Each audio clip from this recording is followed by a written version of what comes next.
खाली दिमाग में भूत भविष्य की चिंताएं व्याप्त रहती है, जो व्यर्थ की होती है। जो बीत गया उसका चिंतन करना बेकार है, आगे क्या होगा वो भगवान जानते हैं। हम क्यों माथापच्ची करें? हम तो वर्तमान के समय को सकारात्मक भाव से युक्त करके आनंदित हो। बुद्धिमान वही है जो वर्तमान के समय को भागवतिक भाव से युक्त करके, सकारात्मक भाव से युक्त करके आनंदित हो। वो मूर्ख है जो भूत भविष्य की चिंता में वर्तमान को नष्ट कर रहा है। जो हो गया सो हो गया, अच्छा हुआ या बुरा हुआ, जो होगा वो हो देखा जाएगा, अच्छा हो या बुरा। वर्तमान में यदि हम राधा राधा जप रहे तो हमारा भूत भी पावन हो जाएगा और भविष्य भी प्रकाशवान हो जाएगा। इसलिए खाली दिमाग में बैठे हो, नाम जप नहीं कर रहे, भगवत चिंतन नहीं करे, तो वो तो कुछ करेगा ना, तो वही करेगा जो संसार देखा है, जो सुना है, जो भोगा है, जो घटना घटी, उसी का चिंतन होगा। वो चिंतन आपकी जीवनी शक्ति को नष्ट करेगा, आपको डिप्रेशन में पहुंचाएगा। और भागवतिक चिंतन आपको डिप्रेशन से मुक्त कर देगा, आपको आनंद से युक्त कर देगा। हमें लगता है नाम जप करो तो दिमाग जो आपका है वो पवित्र हो जाए, भगवत भाव से युक्त हो जाए। खाली समय में क्यों? विवेक जब हो जाता है तो बड़ी सी बड़ी घटना को 2 मिनट में काट के फेंक देता है, और विवेक जब नहीं होता तो 20 साल पुरानी बात भी याद आकर के दिल को दुख दिया करती है। तो विवेक को पुष्ट करो। काहे को इतनी बड़ी बात हम अपने दिमाग में बैठा ले रहे जो हमारी जीवनी शक्ति को कमजोर करे, हमारे आनंद का नाश कर दे, हमारे वर्तमान को जलाए। घटना हुई पहले और जल हम रहे आज, तो मूर्खता है कि विवेक है? आप सोचो, वो हो गई, उससे कोई मतलब नहीं। अब आज रोने से आपको वहां कोई फर्क नहीं पड़ता, वो तो बीत गई।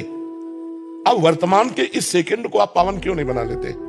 जो ये वर्तमान अभी भूत बनेगा ना, तो भूत भी अच्छा हो गया और भविष्य भी अच्छा हो गया। वर्तमान को यदि हम वर्तमान की केवल 1 मिनट की बात कहते हैं, 1 मिनट के बाद जब दूसरा मिनट लगेगा वो फिर हमारा वर्तमान होगा। हम वर्तमान के एक मिनट को यदि संभाल कर चलते हैं तो हमारा भूत भी पावन होगा और भविष्य भी मंगलमय होगा। अब भूत और भविष्य की चिंता में अगर हम वर्तमान को नष्ट करते हैं तो हमें लगता है फिर हमारी मूर्खता हमको दुख देना चाहती है।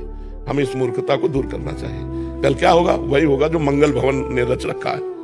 पीछे अब ऐसा हो गया तो वो तो हो गया, उसमें क्या है? अब लो नशानी, अब ना सही हो, आज तक गलती हुई, अब नहीं करूंगा। अब वर्तमान को सुधारो, राधा राधा राधा। इस मिनट में हमसे कोई गलती ना होने पावे तो यही मिनट भूत बन गया, और इस मिनट में गलती ना होने पावे तो हम अगले मिनट की तैयारी कर रहे हैं गलती ना होने वाले की, तो भविष्य भी हमारा उज्जवल हो गया। वर्तमान के सेकंड और मिनट को संभालते चलो, आपका भूत भी पावन हो जाएगा और भविष्य भी उज्जवल हो जाएगा। डॉक्टर आशीष जी, राधे राधे श्री राम। राधे राधे महाराज जी। महाराज जी, आपका सत्संग यूट्यूब के माध्यम से पिछले 6 महीने से सुन रहा हूँ। इससे जीवन में बड़ा परिवर्तन आया। वृंदावन पहली बार आया हूँ, आपके सत्संग में सुना है कि जिस पर राधा रानी की कृपा होती है वही वृंदावन आ सकता है। तो क्या मैं ये समझूं कि मुझ पर राधा रानी की कृपा है? जी पक्का। प्रथम यथामति प्रणवो श्री वृंदावन अति रम्य, श्री राधिका कृपा बिनु सबके मनन अगम्य। आप मन से भी नहीं सोच सकते वृंदावन, अगर शरीर से आने की तो बात जाने दो, मन से भी नहीं सोच सकते कैसा होगा वृंदावन। अगर आप आए हैं तो मेरी महारानी जी ने कृपा की। जिनको वृंदा विपिन है कृपाति नहीं की हुए, तभी तो वृंदावन में आना होगा। वृंदावन में 1 घंटा रहना या 1 दिन रहना ये बड़े सौभाग्य की बात है। तो श्री जी की कृपा है, अब इस कृपा को और बढ़ाओ। अब हर समय नाम जप करो। जब श्री जी ने इतनी कृपा की है तो राधा राधा राधा राधा। सत्संग सुनो, नाम जप करो, अपने कर्तव्य का पालन करो। जो कर्तव्य है, व्यापार, नौकरी, किसानी, डॉक्टरी, मास्टरी, जो भी है वो भगवान की पूजा है, ऐसा मानकर करो। कमाए हुए धन से परिवार रूपी भगवान की सेवा करो, परिवार को सुखी रखो और नाम जप करो। जीवन पूरा हो तो भगवान को प्राप्त हो जाओ। जयकांत पटेल जी, शिकागो से। राधा राधा। महाराज जी, राधे राधे। महाराज जी, जब नाम जप में मेरा मन नहीं लगता तो जबरदस्ती नाम जप करना चाहिए। फिर मन में सवाल आता है कि अगर मन नहीं लगता तो ये भगवान के प्रति प्रेम है या सिर्फ मेरा भगवत प्राप्ति का स्वार्थ? कोई नहीं, कुछ नहीं सोचना, ये सब केवल बुद्धि की विवर्त है।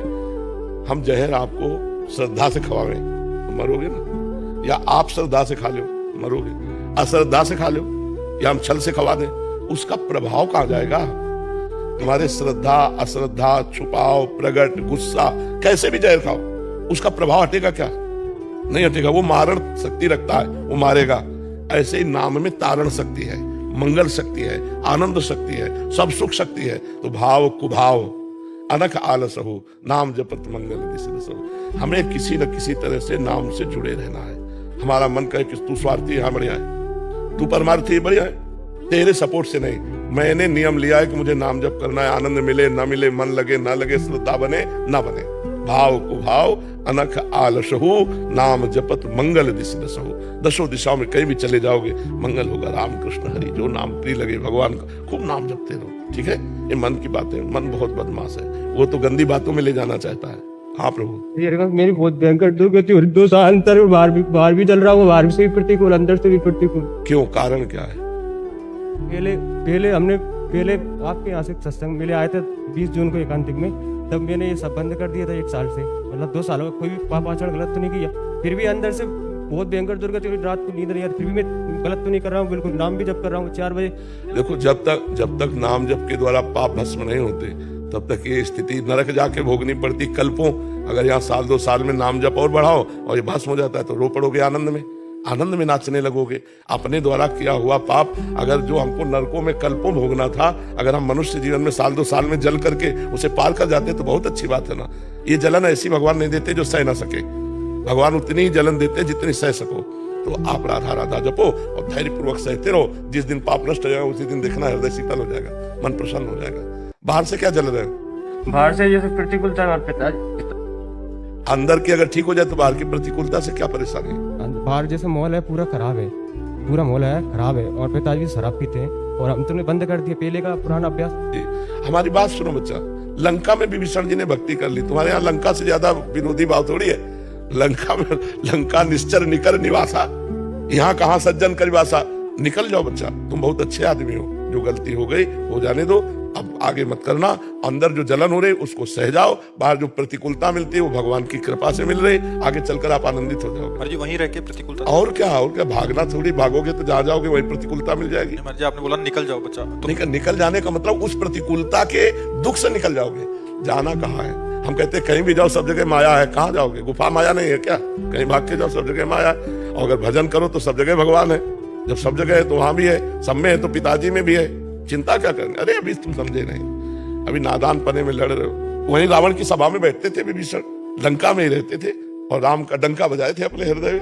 नहीं तो हमको भक्ति करनी भाई। देखो, चतुर वही है जो अपने को भक्त न साबित करे, भक्ति कर ले जाए। नहीं तो विरोधी भावों को भी झेलना कठिन होता है ना। पिताजी शराब पी क्या रहा, तुम उनके चरण छू, हे भगवान कोई भी नाटक करो, मालिक आप ही हो, प्रभु आप ही हो, इसमें ये पिता के रूप में आप ही हो प्रभु। कुछ भी लीला, आपका भजन बन रहा है, वो गाली दे दे, चुपचाप सह लिया। मस्त रहना सीखो यार, हर परिस्थिति में मस्त रहना सीख गया, यही तो ज्ञान है।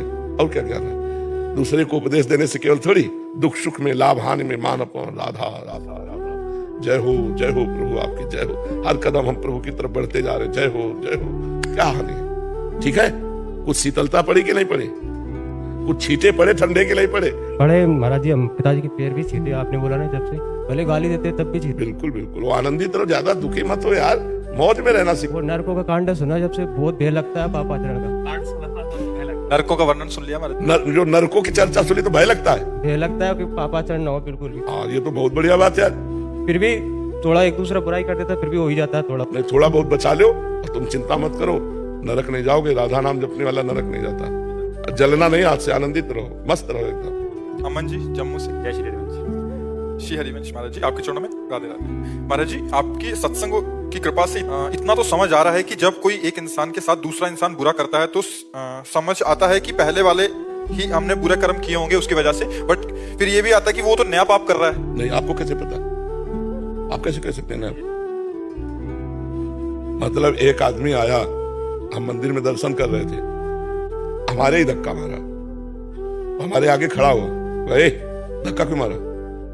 20 वर्ष पहले की बात है। तो बिहारी जी में क्यों खड़े थे? हमने ध्यान नहीं दिया, क्योंकि बिहारी जी को देखे कि इधर उधर देखे। हमसे बोला कि क्यों हमको धक्का क्यों मारा? बिहारी जी को देख के मुस्कुरा दिया कि इनकी लीला है। उसने 2-4 ऐसे, क्या है ये, है क्या हमारी उसकी कोई दुश्मनी है क्या? हमारा कोई कर्म आते ही उसके दिमाग में चढ़ बैठा और हमको पिटवा रहा है। अब उसका कर्म, वही की चौकी के इंचार्ज खड़े थे शादी वर्दी में आरती के लिए, और वो ये देख रहे थे। तो वो भी जब तक आरती हुई तब तक, जो ही आरती खत्म हुई, पर्दा हुआ तो गिरा कर उनको हमारे सामने इधर। अब साधु अवज्ञा तुरंत भवाली कर कल्याण अखिल के हानि। उनका भी कर्म था और हमारा भी कर्म, हमें उन्होंने पीटा और पुलिस ने उनको पीटा। मर्जी ऐसा कर्म चक्र चलता रहेगा। और क्या, जब तक बदल करके मिटा नहीं दोगे तब तक यही चलता रहेगा। आप कैसे जानोगे? किसी का पुराने जन्म का कुछ है या अभी आके अगर उसको भुगतना है तो जो जिसकी वजह से भुगत रहा है वो भी उसी चक्कर में दोबारा आ गया। जैसे आपने बताया अभी कि उनको बड़ी मार पड़ी, तो वो उनका भी पाप के भाप की तो बनी गई, यहाँ पे तो उन्होंने भोगा। अब जैसे इस कर्म को रोका जा सकता था, उनको ऐसा महसूस हुआ कि इन्होंने हमें धक्का मारा, तो इतना देख लेते कि संत हैं, अगर धक्का भी लग गया तो हाथ जोड़ करके खड़े रहते तो कर्म निपट जाता। हमारा प्रारब्ध जोर पड़ गया, उनको पीटना पड़ा, और उनका ये कर्म भगवान के सामने साधु वेश को पीटना जोर पड़ गया और उनको वहां पीट गए। अब उसको थोड़ी पुलिस वाले को कोई कर्म लगेगा, क्योंकि वो ड्यूटी में है, हिसाब देने में है। तो मुझे लगता है को न काहू के सुख दुख कर दाता, और निज कृत कर्म भोग सुन भ्राता, जैसी हो भवतव्यता तैसी बने सहाय, आप न आवे ताई पर ताई तहां ले जाए, उसको वैसे भोगना पड़ता है। मर्जी कह रहे कि आर्मी में इनका अधिकारी पद पर चयन हुआ है, तो 1 अप्रैल के बाद ट्रेनिंग पे जा रहे हैं। कह रहे बस मतलब यही डर लगा रहता गुरु जी कि मैं कहीं, मतलब श्री जी ने सांसारिक कर्तव्य तो दे दिया, देश सेवा तो दे दी, लेकिन मैं कहीं इसी चीजों में नहीं, जब लक्ष्य बना रखोगे तो उलझोगे नहीं। देश सेवा भी भक्ति है, खूब प्रसन्न मन से करो, बीच बीच में राधा राधा नाम स्मरण करते रहो, और ये सोचते रहो कि ये जीवन श्री जी के लिए है। राष्ट्र भक्ति भी तो हो रही है, ये कोई साधारण खेल नहीं, बहुत बढ़िया राष्ट्र सेवा में हो और नाम जब अंदर अंदर से करते रहो तो जीवन व्यर्थ नहीं जाएगा। कहीं ना कहीं कृपा है नहीं, ये कौन सोचता है। मान लो आप अच्छी पदवी पे जा रहे हो तो अहंकार आना चाहिए, लेकिन आपको भय लग रहा है तो बड़ी कृपा है कि हमारा जीवन कहीं संसारिक सुख सुविधाओं में फंसकर भगवत विमुख न हो जाए। तो नाम जप करते रहो और सत्संग सुनते रहो, सत्संग आपको जगाता रहेगा। ठीक है महाराज जी, जय माता। एक शब्द कहना चाहूंगा अगर आप आशा दें। मेरा जीवन सारथी हो चुका था लास्ट टाइम जब मैं आपसे मिला था, परंतु आज जीवन का मुझे सार मतलब समझ आ गया। आपकी मुख्य वाणी में, कंठ में माँ सरस्वती विराजती है, क्योंकि मेरे जीवन का अनुभव है। जो लोग डिप्रेशन में जा चुके थे, सिर्फ आपकी वाणी सुन के, आपके प्रवचन सुन के, उनको दवाई काम नहीं करी, पर आपकी वाणी, आपके प्रवचन सुन के मेरी बहन राधा राधा नाम का जप करके और आपकी वाणी सुन के आज वो ठीक हो गई। ये मेरी बहन आई आपके दरबार से। बहुत कृपा, आप भगवान से हमारे लिए कम भी नहीं। ये आपका भाव है, आपका भाव, बिल्कुल। और हम आपका दिल की गहराई से आपको ईश्वर और शक्ति दे और बल दे, आप इसी प्रकार जनहित की सेवा करते रहे। आज यंगस्टर्स के अंदर शराब का नशा है, वो मुक्त हो रहा है। आपकी वाणी सुन सुन के वो परिवर्तन ले रहे हैं। अपने माता पिता की नहीं सुनते, परंतु आपकी सुनते हैं।